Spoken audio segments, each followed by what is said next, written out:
Yesterday, I talked about the looming Aussie recession and how we got to this point. Today, I'm going to show you specifically what you should be worried about.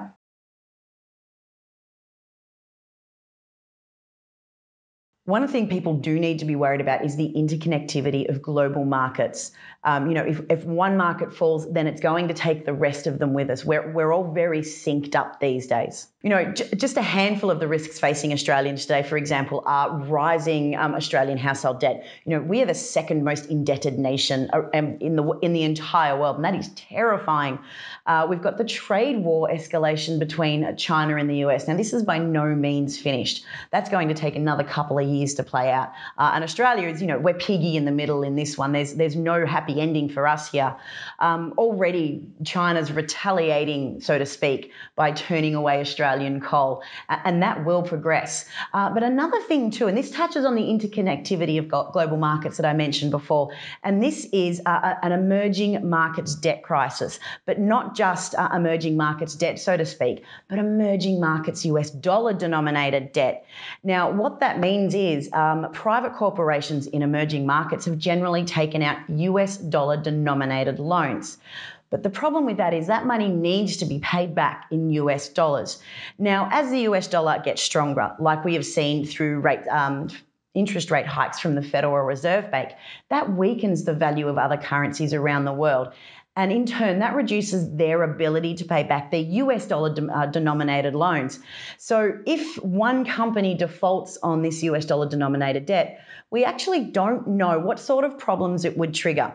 Now, just to put that into context, the financial subprime crisis started in March 2007 when a subsidiary of IAG defaulted on their credit swaps. Now, that company was turning over less than $100 million a year, and that brought down nearly a $30 trillion financial system.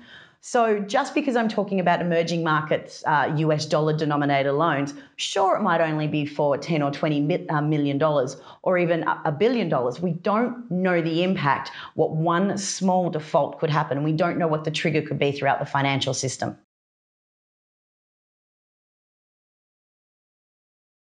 There's a few things here, all the things that have just happened to be our, the accidental white knight that's come in to save the Australian economy. They're just not there this time. We're looking at rampant global debt. There's something like $250 trillion in derivative debt in the world. Now, that's unrepayable. It comes to the point where you just can't produce more debt to save the economy and bail them out. As I said earlier, monetary policy in Australia is starting to show its limits. Sure, the Reserve Bank's got a current interest rate of 1.5%, and there's probably going to be a couple of rate cuts this year. But those rate cuts are going to stop being effective at some point. And of course, too, with every rate cut comes further problems. So a rate cut isn't going to solve us.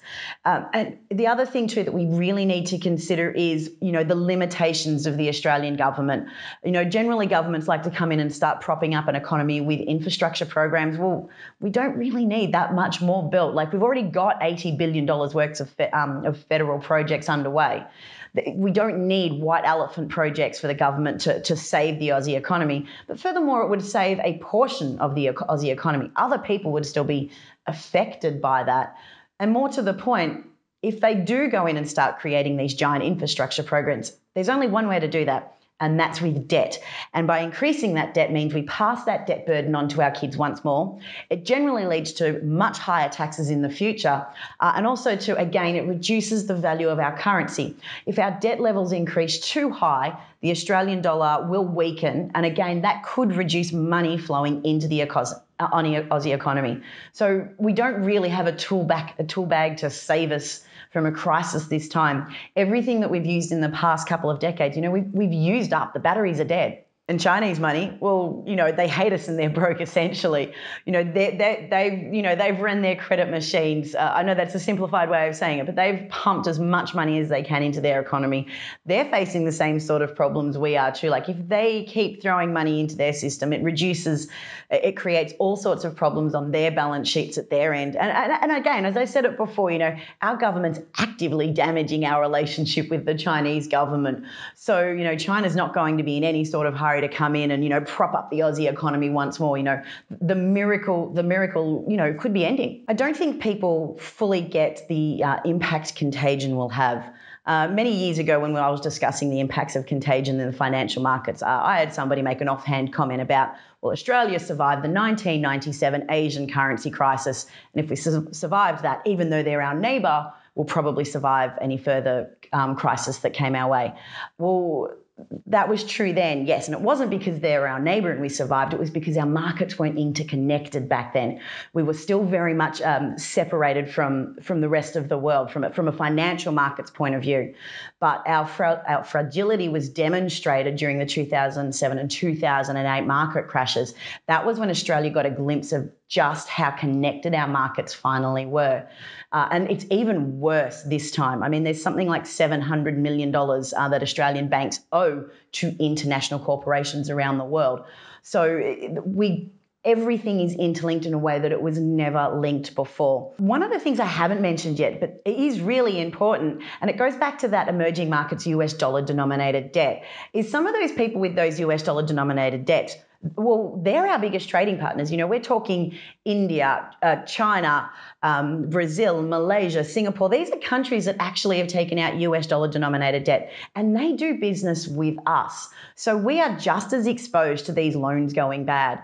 And this comes back to that interconnectivity point that I've been talking about.